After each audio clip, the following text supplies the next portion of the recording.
جو رزق ہم نے دیا اس میں سے خرچ بھی کرتے ہیں، کہ بہت سے ایسے دیندار ہوتے ہیں جو پیسہ نہیں خرچ کرتے، دولت سے محبت اتنی ہوتی ہے ان کو، وہ دنیا کو مسافر خانہ نہیں سمجھتے۔ عبادت تو ہر مذہب میں ہو جاتی ہے، خرچ کرنا اللہ کے لیے بڑا مشکل کام ہے۔ اس لیے اللہ نے فرمایا کہ مالی عبادتیں بھی کرتے ہیں اور جسمانی عبادتیں بھی، جسمانی میں تہجد اور مالی عبادتوں میں زکوٰۃ اور صدقات و خیرات، کہ ہمارے جو ہم نے رزق دیا اس میں سے خرچ بھی کرتے ہیں۔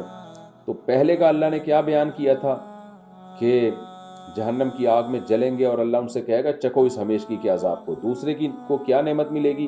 وَلَا تَعْلَمُ نَفْسٌ، اللہ کہتے ہیں کسی نفس کو خبر نہیں ہے، مَا أُخْفِيَ لَهُم مِّن قُرَّةِ أَعْيُن، جو کچھ ان کے لیے چھپا دیا ہے ہم نے آنکھوں کی ٹھنڈک کا سامان۔ اسلاف کے بڑے واقعات ہیں، جب وہ آیت پڑھتے تھے بہت روتے تھے کہ کیا اللہ کا انداز ہے، اور یہ آیت ان کو تہجد میں جگاتی تھی کہ اللہ نے یہاں جنت کی نعمتیں بیان نہیں کی ہیں کہ یہ ملے گا یہ ملے گا یہ ملے گا۔ اللہ فرماتے ہیں کسی کو نہیں پتا میں نے اپنے بندوں کے لیے کیا آنکھوں کی ٹھنڈک کا سامان چھپا دیا ہے۔ نہ چھپاتا تو ساری دنیا تہجد ہی پڑھ رہی ہوتی، ساری دنیا راتوں کو اٹھ کے اللہ سے پناہیں مانگ رہی ہوتی جہنم سے، اور جنت کی امید میں پکار رہی ہوتی ہے اللہ کو۔ لیکن یہ میرے نیک بندے ہیں جن کو دنیا بیوقوف سمجھتی ہے۔ کیوں؟ اس لیے بیوقوف سمجھ رہی ہے کہ جو ان کو ملنے والا ہے وہ چھپا ہوا ہے، اور وہ ایسا ملے گا کہ آنکھیں پہلے ٹھنڈی ہو جائیں گی اس کو دیکھ کر۔ یہ بہت ہی ایک اللہ نے جنت کی نعمت کو بہت اعلیٰ انداز میں اللہ نے بیان کیا۔ فرمایا فَلَا تَعْلَمُ نَفْسٌ، کسی نفس کو خبر نہیں ہے بھائی، مَا أُخْفِيَ لَهُم مِّن قُرَّةِ أَعْيُن، جو میں نے ان کے لیے چھپا کے رکھا ہوا ہے آنکھوں کی ٹھنڈک کا سامان، جَزَاءً بِمَا كَانُوا يَعْمَلُونَ، جو یہ عمل دنیا میں کرتے تھے یہ اس کا بدلہ ہے، جو پیسہ خرچ کیا کرتے تھے اور اللہ کے سامنے رویا کرتے تھے اور دعائیں مانگا کرتے تھے۔ آگے اللہ ایک عقلی دلیل دے رہے ہیں، کیونکہ جو ملحد اور ایتھیس اور کافر لوگ ہیں نا، وہ یہ باتیں سن کے مذاق کرتے ہیں کہ یار یہ کیا سیاسی باتیں ہیں، لوگوں کو موٹیویٹ کرنے کے لیے جنت اور جہنم کی باتیں کی جا رہی ہیں، کوئی جنت نہیں ہے کوئی جہنم نہیں ہے، سیاسی باتیں ہیں، محمد صلی اللہ علیہ وسلم کی بس ایک مذہب لائے اس پہ لوگوں کو چلانا مقصد ہے۔ تو قرآن کہہ رہا ہے کہ افمن کان مؤمنا کمن کان فاسقا، اگر جنت جہنم نہیں ہے اور مر کے مٹی ہو کے ختم ہونا ہے، اس کا مطلب مومن جو اللہ پہ ایمان لا رہا ہے اور نیک عمل کر رہا ہے، اور ایک فاسق جو برا آدمی ہے، دونوں کا انجام سیم ہو جائے گا۔ پھر تو دنیا کی کوئی حکومت ایسا نہیں کرتی کہ جو حکومت کے قوانین کی پابندی کرے اور جو نافرمانی کرے دونوں کے ساتھ سیم سلوک ہو۔ دنیا میں ایسا نہیں کیا جاتا، تو اللہ ایسا کیوں کرے گا؟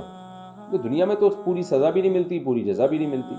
بعض دفعہ جو مجرم ہوتا ہے وہ بچ جاتا ہے، جو جس کو بچنا چاہیے وہ پکڑا جاتا ہے۔ دنیا میں تھوڑی انصاف ملتا ہے۔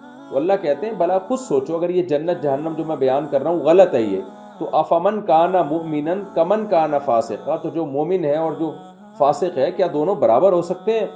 لا یستوون، خود اللہ نے جواب دیا برابر نہیں ہو سکتے، دونوں کا انجام سیم نہیں ہو سکتا، بہت فرق ہوگا دونوں کے انجام میں۔ اس دنیا میں 100 انسانوں کے قتل کرنے والے بھی ہیں اور 100 انسانوں کی جانیں بچانے والے بھی ہیں، تو یہ کیسے ہوگا کہ دونوں کا انجام سیم ہو جائے؟ اس لیے آگے اللہ نے خود فرمایا نہیں، برابر نہیں ہو سکتے۔ اما الذین آمنوا وعملوا الصالحات، بہرحال وہ لوگ جو ایمان لائے اور نیک اعمال کیے، یہ مومن لوگ ہیں، فلہم جنات الماوا، ان کا جنت ٹھکانہ ہے، تو ٹھکانے کی جنت ملے گی ان کو، یعنی وہ جنت ملے گی جس میں ان کا ٹھکانہ ہوگا، یعنی ہمیشہ رہنے کی جگہ ہوگی۔ نزلا بما كانوا يعملون، جو عمل انہوں نے کیا اس کی مہمان نوازی کے طور پر۔ واما الذين فسقوا، اور جو فاسق ہوئے یعنی گنہگار ہوئے، اللہ کی حدود کو توڑنے والے ہوئے، فمأواهم النار، ان کا ٹھکانہ آگ ہے۔ كلما ارادوا ان يخرجوا منها، جب بھی وہ ارادہ کریں گے اس آگ سے نکلیں، اعیدوا فیها، اسی میں لوٹا دیے جائیں گے۔ یعنی لوٹا دیے جائیں گے کا مطلب یہ نہیں کہ آگ سے نکل جائیں گے پھر لوٹا دیا جائے گا، یعنی نکلنے کا جب ارادہ کریں گے تو واپس اسی جہنم میں ان کو غوطہ لگوایا جائے گا فرشتوں کی طرف سے، تاکہ وہ نکلنے سے مایوس ہو جائیں۔ وقیل لہم، اور ان سے کہا جائے گا، ذوقوا عذاب النار، چکھو اس آگ کے عذاب کو، الذی، یہ وہ عذاب ہے، کنتم بہ تکذبون، جس کا تم انکار کیا کرتے تھے۔ تم کہتے تھے کوئی جنت نہیں کوئی جہنم نہیں، تم نے انکار کیا تو اب چکھو اس کو، اب کہاں بھاگ کے جا رہے ہو اس سے۔ آگے اللہ فرماتے ہیں تو آخرت کا عذاب ہے، میں ان نافرمانوں کو دنیا میں بھی چکھاتا رہوں گا کچھ نہ کچھ عذاب، تاکہ ان کو تھوڑی عقل آ جائے اور یہ اللہ کی طرف لوٹ جائیں۔ وَلَنُذِيقَنَّهُم مِّنَ الْعَذَابِ الْأَدْنَىٰ، میں ضرور بھی ضرور ان کو چکھاؤں گا اس دنیا کا عذاب، دون العذاب الاکبر، اس بڑے عذاب سے پہلے، لعلہم یرجعون، تاکہ یہ لوٹ آئیں۔ تو ہر کافر ہر نافرمان کو دنیا میں بھی کچھ نہ کچھ تکلیفیں آتی رہتی ہیں، جس سے اس کو یقین ہو جاتا ہے یہ دنیا رہنے کی جگہ یا دل لگانے کی جگہ نہیں ہے، یہاں پوری تمنائیں کسی کی بھی پوری نہیں ہوتی۔ تبھی عقل مند کافر بھی دنیا سے دل نہیں لگائے گا، بہت زیادہ اترائے گا نہیں یہاں پہ. تو اس لیے اللہ فرماتے ہیں کہ ہم کچھ نہ کچھ تکلیفیں اور آتی رہتی ہیں. اجتماعی سطح پہ بھی ابھی کووڈ آ گیا تھا، دنیا نے تباہ کر دیا، کووڈ کو دنیا کو تباہ کر دیا کووڈ نے. اور حادثے ہوتے رہتے ہیں، قدرتی حادثے، انسانوں کی خطاؤں سے ہونے والے حادثے، یہ سب چل ہی رہے ہیں، ہمیشہ سے چلتے رہیں گے. یہ فرمایا وَمَنْ أَظْلَمُ مِمَّنْ ذُكِّرَ بِآيَاتِ رَبِّهِ. اب ایک اشکال ہوتا ہے کہ اللہ تو کیوں بندوں کو عذاب در عذاب دے رہا ہے، آخرت میں بھی دنیا میں بھی، اور آخرت کا تو اتنا سخت عذاب رکھا. اللہ کہتے ہیں دیکھو ظالم کو عذاب دیا جاتا ہے اور بڑے ظالم کو بڑا عذاب دیا جاتا ہے. تو یہ سب سے بڑے ظالم ہیں، اس لیے سب سے بڑا عذاب جو آگ کا ہے وہ ان کو دوں گا میں. کیسے سب سے بڑے ظالم ہیں؟ اللہ کہتے ہیں بتاؤ خود. وَمَنْ أَظْلَمُ، اس سے بڑا ظالم کون ہوگا جس کو بھی آیات ذُكِّرَ بِآیاتِ رَبِّهِ، اپنے رب کی آیات کے ذریعے نصیحت کی جائے.